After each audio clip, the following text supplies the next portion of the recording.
ನೋಡಿ ವೀಕ್ಷಕರೇ, ಈ ಬಾರಿ ಸರ್ಕಾರದಿಂದ ಯುಗಾದಿ ಹಬ್ಬದ ಪ್ರಯುಕ್ತವಾಗಿ ನಿಮ್ಮ ಬ್ಯಾಂಕ್ ಖಾತೆಗೆ ಒಟ್ಟು ಗೃಹಲಕ್ಷ್ಮಿ ಯೋಜನೆಯ ಬಾಕಿ ಇರುವ 8,000 ಹಣನ ಜಮಾ ಮಾಡುವುದಾಗಿ ಸರ್ಕಾರ ಭರ್ಜರಿ ಗುಡ್ಡಿಸ್ನ ಕೊಟ್ಟಿದ್ದು, ಪ್ರತಿ ಫಲಾನುಭವಿಗಳಿಗೆ 8,000 ಹಣ ಬರೋದು 100% ಸತ್ಯ.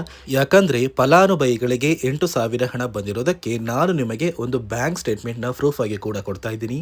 ಇದೇ ರೀತಿ ನಿಮ್ಮ ಬ್ಯಾಂಕ್ ಖಾತೆಗೆ ಸರ್ಕಾರ ಇಂದು ಭಾನುವಾರ ಮಾರ್ಚ್ 15ರಿಂದ ಕರ್ನಾಟಕದ 23 ಜಿಲ್ಲೆಗಳಿಗೆ 4 ತಿಂಗಳ ಗೃಹಲಕ್ಷ್ಮಿ ಯೋಜನೆಯ 8,000 ಹಣನ ಯುಗಾದಿ ಹಬ್ಬದ ಪ್ರಯುಕ್ತ ಜಮಾ ಮಾಡ್ತಾ ಇದ್ದು, ನಿಮ್ಮ ಬ್ಯಾಂಕ್ ಖಾತೆಗೆ ಹಣ ಬರಬೇಕು ಅಂದರೆ ನೀವು ಗೃಹಲಕ್ಷ್ಮಿಗೆ ಮರು ಅರ್ಜಿನ ಹಾಕಬೇಕು. ಅದೇ ರೀತಿ ರೇಷನ್ ಕಾರ್ಡ್ ಹೊಂದಿರುವ ಪ್ರತಿ ಕಾರ್ಡ್ದಾರರಿಗೂ ಕೂಡ ಸರ್ಕಾರ 3 ಗುಡ್ ನ್ಯೂಸ್ನ ಕೊಟ್ಟಿದ್ದು, ಸರ್ಕಾರದಿಂದ ಯುಗಾದಿ ಹಬ್ಬಕ್ಕೆ ಏನೆಲ್ಲ ಒಂದು ಮಾಹಿತಿ ಕೊಟ್ಟಿದ್ದಾರೆ ಅಂತ ನಾನು ನಿಮಗೆ ತಿಳಿಸ್ಕೊಡ್ತಾ ಇದ್ದೀನಿ. ಅದಕ್ಕಿಂತ ಮೊದಲು ನೋಡಿ ವೀಕ್ಷಕರೇ, ನೀವೇನಾದ್ರೂ ಇನ್ನ ಕೂಡ ನನ್ನ ಚಾನಲ್ನ ಸಬ್ಸ್ಕ್ರೈಬ್ ಆಗದೆ ಆಗಿ ವಿಡಿಯೋ ನೋಡ್ತಾ ಇದ್ರಿ, ದಯವಿಟ್ಟು ಪ್ರತಿಯೊಬ್ಬರು ಚಾನಲ್ನ ಸಬ್ಸ್ಕ್ರೈಬ್ ಮಾಡ್ಕೊಳ್ಳಿ, ಹಾಗೆ ವಿಡಿಯೋಗೆ ಒಂದು ಲೈಕ್ನ ಕೊಡಿ.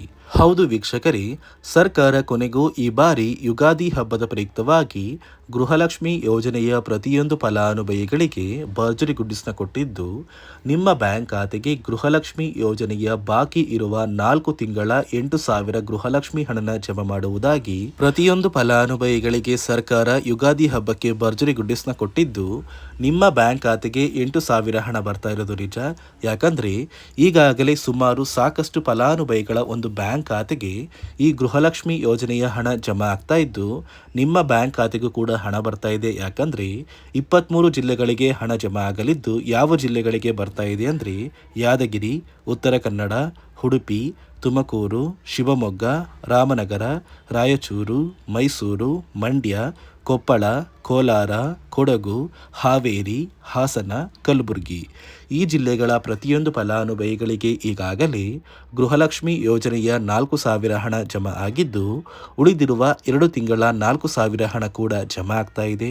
ಬಾಗಲಕೋಟೆ, ಬೆಂಗಳೂರು ನಗರ, ಬೆಂಗಳೂರು ಗ್ರಾಮಾಂತರ, ಬೆಳಗಾವಿ, ಬಳ್ಳಾರಿ, ಬೀದರ್, ಚಾಮರಾಜನಗರ, ಚಿಕ್ಕಬಳ್ಳಾಪುರ, ಚಿಕ್ಕಮಗಳೂರು, ಚಿತ್ರದುರ್ಗ, ದಕ್ಷಿಣ ಕನ್ನಡ, ದಾವಣಗೆರೆ, ಧಾರವಾಡ ಮತ್ತು ಗದಗ ಈ ಜಿಲ್ಲೆಗಳಿಗೂ ಕೂಡ ಈಗಾಗಲೇ ಸರ್ಕಾರ ಗೃಹಲಕ್ಷ್ಮಿ ಯೋಜನೆಯ 2 ತಿಂಗಳ 4,000 ಹಣನ ಜಮಾ ಮಾಡಿದ್ದು, ಉಳಿದಿರುವ 2 ತಿಂಗಳ 4,000 ಹಣ ನಿಮ್ಮ ಬ್ಯಾಂಕ್ ಖಾತೆಗೆ ಬರ್ತಾ ಇದೆ. ಯುಗಾದಿ ಹಬ್ಬ ಅಷ್ಟರಲ್ಲಿ ನಿಮ್ಮ ಬ್ಯಾಂಕ್ ಖಾತೆಗೆ 100ಕ್ಕೆ 100 ಈ 8,000 ಹಣ ಬರೋದು ನಿಜ.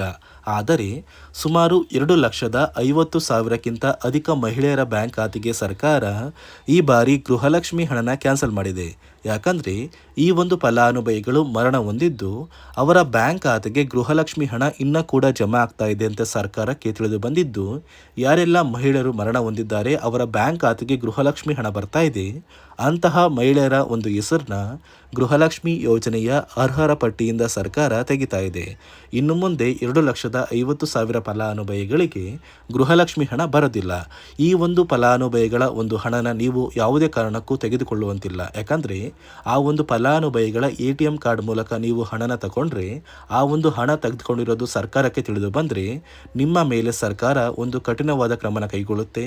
ನಿಮ್ಮ ಒಂದು ರೇಷನ್ ಕಾರ್ಡ್ನ ಕೂಡ ಕ್ಯಾನ್ಸಲ್ ಮಾಡುತ್ತೆ. ಇದೇ ಕಾರಣಕ್ಕೆ ನೀವು ಯಾವುದೇ ಕಾರಣಕ್ಕೂ ಅಕ್ರಮವಾಗಿ ಗೃಹಲಕ್ಷ್ಮಿ ಹಣನ ಪಡಿಬಾರದು.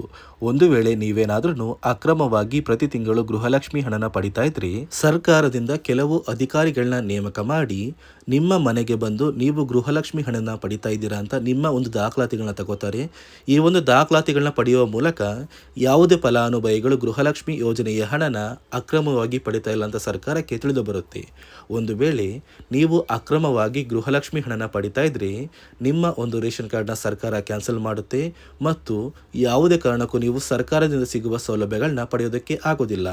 ಆದಷ್ಟು ಬೇಗ ನಿಮ್ಮ ಊರಿಗೆ ಕೂಡ ಸರ್ಕಾರದಿಂದ ನೇಮಕಗೊಂಡಿರುವ ಅಧಿಕಾರಿಗಳು ಬರ್ತಾರೆ. ಅದೇ ರೀತಿ ಇನ್ನು ಮುಂದೆ ಪ್ರತಿ ತಿಂಗಳು ನೀವು ಗೃಹಲಕ್ಷ್ಮಿ ಯೋಜನೆಯ 2,000 ಹಣ ಬರಬೇಕು ಅಂದರೆ, ಅಥವಾ ಈ ಬಾರಿ ಬರುವಂತಹ 8,000 ಗೃಹಲಕ್ಷ್ಮಿ ಯೋಜನೆಯ ಹಣನ ಪಡಿಬೇಕು ಅಂದರೆ, ವರ್ಷದ ಕೊನೆಯಲ್ಲಿ ನೀವು ಗೃಹಲಕ್ಷ್ಮಿ ಯೋಜನೆಗೆ ಮರು ಅರ್ಜಿನ ಹಾಕಬೇಕು. ಈ ಗೃಹಲಕ್ಷ್ಮಿ ಯೋಜನೆಗೆ ಮರು ಅರ್ಜಿನ ಹಾಕುವ ಸಂದರ್ಭದಲ್ಲಿ ನೀವು ಹೊಂದಿರುವಂತಹ ಒಂದು ಲೈಫ್ ಸರ್ಟಿಫಿಕೇಟ್ನ ಕೊಟ್ಟು ನೀವು ಗೃಹಲಕ್ಷ್ಮಿ ಯೋಜನೆಗೆ ಅರ್ಜಿನ ಹಾಕಬೇಕಾಗುತ್ತೆ. ನೀವು ಹಾಕುವಂತಹ ಈ ಒಂದು ಅರ್ಜಿನ ಸರ್ಕಾರ ಮರು ಅರ್ಜಿ ಅಂತ ಪರಿಗಣಿಸಿ ಪ್ರತಿ ತಿಂಗಳು ಹಣನ ಜಮಾ ಮಾಡುತ್ತೆ. ಅದೇ ಕಾರಣಕ್ಕೆ ಪ್ರತಿ ವರ್ಷವೂ ಕೂಡ ನೀವು ಗೃಹಲಕ್ಷ್ಮಿ ಯೋಜನೆಗೆ ಮರು ಅರ್ಜಿನ ಹಾಕೋದು ಕಡ್ಡಾಯ ಅಂತ ಸರ್ಕಾರ ಆದೇಶನ ಕೊಟ್ಟಿದೆ. ಅದೇ ರೀತಿ ರೇಷನ್ ಕಾರ್ಡ್ ಹೊಂದಿರುವ ಪ್ರತಿಯೊಂದು ಕಾರ್ಡ್ದಾರರಿಗೂ ಕೂಡ ಸರ್ಕಾರ 3 ಭರ್ಜರಿ ಗುಡ್ಡಿಸ್ನ ಕೊಟ್ಟಿದ್ದು, ಈ ಬಾರಿ ಯುಗಾದಿ ಹಬ್ಬಕ್ಕೆ ಗೃಹಲಕ್ಷ್ಮಿ ಯೋಜನೆಯ ಹಣದ ಜೊತೆಗೆ ನಿಮ್ಮ ಒಂದು ರೇಷನ್ ಕಾರ್ಡ್ಗೂ ಕೂಡ ಸರ್ಕಾರ ಗುಡ್ ನ್ಯೂಸ್ನ ಕೊಟ್ಟಿದೆ. ಇಲ್ಲಿ ರೇಷನ್ ಕಾರ್ಡ್ ಹೊಂದಿರುವ ಪ್ರತಿ ಕಾರ್ಡಿಗೂ ಕೂಡ ಇನ್ನು ಮುಂದೆ ಪ್ರತಿ ತಿಂಗಳು ಸರ್ಕಾರ ಉಚಿತ ಅಕ್ಕಿನ ಕೊಡ್ತಾ ಇಲ್ಲ. ಅಂದರೆ ರಾಜ್ಯ ಸರ್ಕಾರದಿಂದ ಉಚಿತ ಅಕ್ಕಿ ಕ್ಯಾನ್ಸಲ್ ಆಗಿದೆ. ನಿಮ್ಮ ಒಂದು ರೇಷನ್ ಕಾರ್ಡ್ಗೆ ಹಾಗಾದರೆ ಮತ್ತೇನು ಗುಡ್ಡಿಸ್ ಕೊಟ್ಟಿರ್ಬೋದು ಅಂತ ಕೇಳ್ಬೋದು. ಯಾಕಂದರೆ ರಾಜ್ಯ ಸರ್ಕಾರ ಕ್ಯಾನ್ಸಲ್ ಮಾಡಿರುವಂತಹ ಈ ಒಂದು ಉಚಿತ ಅಕ್ಕಿನ ಕೇಂದ್ರ ಸರ್ಕಾರ ಇದೀಗ ಕೊಡುತ್ತೆ. ಯಾಕಂದರೆ ಸರ್ಕಾರದಿಂದ ನಿಮ್ಮ ಒಂದು ರೇಷನ್ ಕಾರ್ಡ್ಗೆ ಕೇಂದ್ರ ಸರ್ಕಾರ ಉಚಿತ ಅಕ್ಕಿನ ಕೊಟ್ಟರೆ ರಾಜ್ಯ ಸರ್ಕಾರ ಕೆಲವು ಆಹಾರ ಪದಾರ್ಥಗಳು ಇರುವಂತಹ ಇಂದಿರಾ ಕಿಟ್ನ ಕೊಡುವುದಾಗಿ ನಿರ್ಧಾರ ಮಾಡಿದ್ದು, ಇನ್ನು ಮುಂದೆ ನಿಮ್ಮ ಒಂದು ಕಾರ್ಡಿಗೆ ಕೇಂದ್ರ ಸರ್ಕಾರ ಅಕ್ಕಿನ ಕೊಟ್ಟರೆ ರಾಜ್ಯ ಸರ್ಕಾರ ಆಹಾರ ಪದಾರ್ಥಗಳನ್ನ ಕೊಡುವುದಾಗಿ ನಿರ್ಧಾರ ಮಾಡಿದ್ದು, ಈ ಬಾರಿ ಯುಗಾದಿ ಹಬ್ಬದಿಂದನೇ ನಿಮ್ಮ ಒಂದು ಕಾರ್ಡಿಗೆ ಈ ಸೌಲಭ್ಯಗಳು ಸಿಗ್ತಾ ಇದೆ. ಅದೇ ರೀತಿ ನಿಮ್ಮ ಒಂದು ಕಾರ್ಡಿಗೆ ಸರ್ಕಾರ ಏನು ಒಂದು ಇಂದಿರಾ ಕಿಟ್ನ ಕೊಡ್ತಾ ಇದೆ ಅಂದರೆ 5ರಿಂದ 6 ರೀತಿಯ ಆಹಾರ ಪದಾರ್ಥಗಳು ಇರುವಂತಹ ಇಂದಿರಾ ಕಿಟ್, ಅಡುಗೆ ಎಣ್ಣೆ, ತೊಗರಿ ಬೇಳೆ, ಸಕ್ಕರೆ, ಉಪ್ಪು, ರಾಗಿ, ಗೋಧಿ ಹಾಗೂ ಇತರೆ ರೀತಿಯ ಆಹಾರ ಪದಾರ್ಥಗಳು ಇರುವಂತಹ ಒಂದು ಕಿಟ್ನ ಕೊಡ್ತಾ ಇದ್ದು, ಈ ಒಂದು ಕಿಟ್ಟಲ್ಲಿ ಸರ್ಕಾರ ಒಂದು QR ಕೋಡ್ನ ಕೊಡ್ತಾರೆ. ಆ ಒಂದು QR ಕೋಡ್ನ ಸ್ಕ್ಯಾನ್ ಮಾಡಿ ನೀವು ಆ ಒಂದು ಕಿಟ್ನ ಪಡಿಬೇಕು. ಯಾವುದೇ ಕಾರಣಕ್ಕೂ ನೀವು ಹಣದ ಅವಶ್ಯಕತೆಗಾಗಿ ಆ ಒಂದು ಕಿಟ್ನ ಬೇರೆ ಫಲಾನುಭವಿಗಳಿಗೆ ಮಾರುವಂತಿಲ್ಲ. ಒಂದು ವೇಳೆ ನೀವು ಆ ಒಂದು ಕಿಟ್ನ ಬೇರೆ ಫಲಾನುಭವಿಗಳಿಗೆ ಮಾರ್ತಾ ಇರೋದು ಸರ್ಕಾರಕ್ಕೆ ತಿಳಿದು ಬಂದರೆ ನಿಮ್ಮ ಒಂದು ರೇಷನ್ ಕಾರ್ಡ್ನ ಕ್ಯಾನ್ಸಲ್ ಮಾಡುತ್ತೆ ಮತ್ತು ಸರ್ಕಾರದಿಂದ ನಿಮಗೆ ಒಂದು ಕಠಿಣ ಶಿಕ್ಷೆ ಕೊಡುವಂತಹ ಸಾಧ್ಯತೆ ಕೂಡ ತುಂಬಾ ಇದೆ. ಅದೇ ಒಂದು ಕಾರಣಕ್ಕೆ ನಿಮಗೆ ಸಿಕ್ಕಿರುವಂತಹ ಒಂದು ಇಂದಿರಾ ಕಿಟ್ನ ನೀವು ಬಳಸ್ಕೋಬೇಕು. ಅದೇ ರೀತಿ ಕಳೆದ 5 ತಿಂಗಳಿಂದ ನೀವು ನಿಮ್ಮ ಒಂದು ಕಾರ್ಡಿಗೆ ರೇಷನ್ನ ತಗೊಂಡಿಲ್ಲ ಅಂದರೆ ಸರ್ಕಾರ ನಿಮ್ಮ ರೇಷನ್ ಕಾರ್ಡ್ನ ಕ್ಯಾನ್ಸಲ್ ಮಾಡ್ತಾರೆ ಅಂತ ಒಂದು ಮಾಹಿತಿ ಕೊಟ್ಟಿತ್ತು. ಇದೀಗ ಸರ್ಕಾರ ಪ್ರತಿ ಕಾರ್ಡ್ದಾರರಿಗೂ ಒಂದು ಕೊನೆಯ ಅವಕಾಶನ ಕೊಟ್ಟಿದ್ದು, ಏಪ್ರಿಲ್ ತಿಂಗಳೊಳಗೆ ನೀವು ನಿಮ್ಮ ಒಂದು ರೇಷನ್ ಕಾರ್ಡ್ಗೆ ಸಿಗುವಂತಹ ಉಚಿತ ಅಕ್ಕಿನ ತಗೋಬೇಕು. ಒಂದು ವೇಳೆ ನೀವು ಉಚಿತ ಅಕ್ಕಿನ ಪಡ್ಕೊಳ್ದೇನೆ ಸರ್ಕಾರದಿಂದ ಸಿಗುವ ಸೌಲಭ್ಯಗಳನ್ನ ಪಡ್ಕೋತಾ ಇಲ್ಲ ಅಂದರೆ ನಿಮ್ಮ ಒಂದು ರೇಷನ್ ಕಾರ್ಡ್ನ ಸರ್ಕಾರ ಕ್ಯಾನ್ಸಲ್ ಮಾಡುತ್ತೆ ಮತ್ತು ಯಾವುದೇ ಕಾರಣಕ್ಕೂ ಇನ್ನು ಮುಂದೆ ನೀವು ರೇಷನ್ ಕಾರ್ಡ್ಗೆ ಅಪ್ಲಿಕೇಶನ್ ಕೂಡ ಹಾಕೋದಕ್ಕಾಗಲ್ಲ. ಅದೇ ರೀತಿ ಪ್ರತಿಯೊಂದು ರೇಷನ್ ಕಾರ್ಡ್ಗೂ ಕೂಡ ಸರ್ಕಾರ ಪ್ರತಿ ತಿಂಗಳು ಬಯೋಮೆಟ್ರಿಕ್ ಮಷಿನ್ ಮೂಲಕ ನೀವು ನಿಮ್ಮ ಒಂದು ಹೆಬ್ಬೆರಳನ್ನ ಇಟ್ಟು ನಿಮ್ಮ ಒಂದು ಕಾರ್ಡ್ಗೆ ಸಿಗುವಂತಹ ಅಕ್ಕಿನ ಪಡ್ಕೋತಾ ಇದ್ರಿ.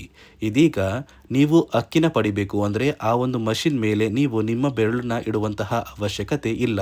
ಯಾಕಂದರೆ ಸಾಕಷ್ಟು ವಯಸ್ಸಾದ ಫಲಾನುಭವಿಗಳು ಅವರ ಬೆರಳನ್ನ ಆ ಒಂದು ಮಷಿನ್ ಮೇಲೆ ಇಟ್ಟಾಗ ಆ ಒಂದು ಮಷಿನಲ್ಲಿ ನಿಮ್ಮ ಒಂದು ಬೆರಳನ್ನ ತಗೋತಾ ಇಲ್ಲ. ಅದೇ ಒಂದು ಕಾರಣಕ್ಕೆ ಇದೀಗ ಸರ್ಕಾರ ಒಂದು ನಿರ್ಧಾರ ಮಾಡಿದ್ದು, ನಿಮ್ಮ ಒಂದು ಬೆರಳನ್ನ ಆ ಒಂದು ಮಷಿನ್ ತಗೊಂಡಿಲ್ಲ ಅಂದರೂ ಕೂಡ ಆ ಒಂದು ಅನ್ನಭಾಗ್ಯ ಯೋಜನೆಯ ಅಕ್ಕಿ ಕೊಡುವಂತಹ ಅಧಿಕಾರಿಗಳು ನಿಮ್ಮ ಒಂದು ದಾಖಲಾತಿಗಳನ್ನ ಒಂದು ಪುಸ್ತಕದಲ್ಲಿ ಬರ್ಕೊಂಡು ನಿಮ್ಮ ಒಂದು ಕಾರ್ಡಿಗೆ ರೇಷನ್ನ ಕೊಡಬೇಕು ಅಂತ ಸರ್ಕಾರ ಆದೇಶನ ಕೊಟ್ಟಿದೆ. ಒಂದು ವೇಳೆ ನಿಮ್ಮ ಒಂದು ರೇಷನ್ ಕಾರ್ಡ್ಗೆ ನಿಮ್ಮ ಮೊಬೈಲ್ ನಂಬರ್ ಲಿಂಕ್ ಆಗಿದ್ರು ಕೂಡ ನಿಮ್ಮ ಮೊಬೈಲ್ ನಂಬರ್ಗೆ OTP ಕಳಿಸಿ ಆ ಒಂದು OTP ಕೊಡೋ ಮೂಲಕ ಕೂಡ ನೀವು ಸರ್ಕಾರದಿಂದ ಸಿಗುವಂತಹ ಸೌಲಭ್ಯನ ಪಡ್ಕೋಬಹುದು. ಇದೀಗ ಯುಗಾದಿ ಹಬ್ಬದ ಪ್ರಯುಕ್ತವಾಗಿ ನಿಮ್ಮ ಬ್ಯಾಂಕ್ ಖಾತೆಗೆ ಇಂದು ಭಾನುವಾರ ಮಾರ್ಚ್ 15ರಂದು ಕರ್ನಾಟಕದ 23 ಜಿಲ್ಲೆಗಳಿಗೆ ಗೃಹಲಕ್ಷ್ಮಿ ಯೋಜನೆಯ 4 ತಿಂಗಳ 8,000 ಹಣನ ಸರ್ಕಾರ ಜಮಾ ಮಾಡಲಿದ್ದು, ಆದಷ್ಟು ಬೇಗ ನಿಮ್ಮ ಬ್ಯಾಂಕ್ ಖಾತೆಗೆ ಗೃಹಲಕ್ಷ್ಮಿ ಯೋಜನೆಯ 8,000 ಹಣ ಬರುತ್ತೆ ಮತ್ತು ಪ್ರತಿ ರೇಷನ್ ಕಾರ್ಡ್ಗೂ ಕೂಡ ಆದಷ್ಟು ಬೇಗ ಸಿಗುವಂತಹ ಪ್ರತಿ ಸೌಲಭ್ಯಗಳು ಸಿಗುತ್ತೆ ಅಂತ ಹೇಳ್ತಾ, ಇದಿಷ್ಟು ಸರ್ಕಾರದಿಂದ ಬಂದಿರುವ ಹೊಸ ಮಾಹಿತಿಯಾಗಿದೆ. ನಾನು ಕೊಟ್ಟಿರುವಂತಹ ಮಾಹಿತಿ ನಿಮಗೆ ಇಷ್ಟ ಆಗಿದ್ದಲ್ಲಿ ದಯವಿಟ್ಟು ಪ್ರತಿಯೊಬ್ಬರು ನನ್ನ ಚಾನಲ್ನ ಸಬ್ಸ್ಕ್ರೈಬ್ ಮಾಡ್ಕೊಳ್ಳಿ.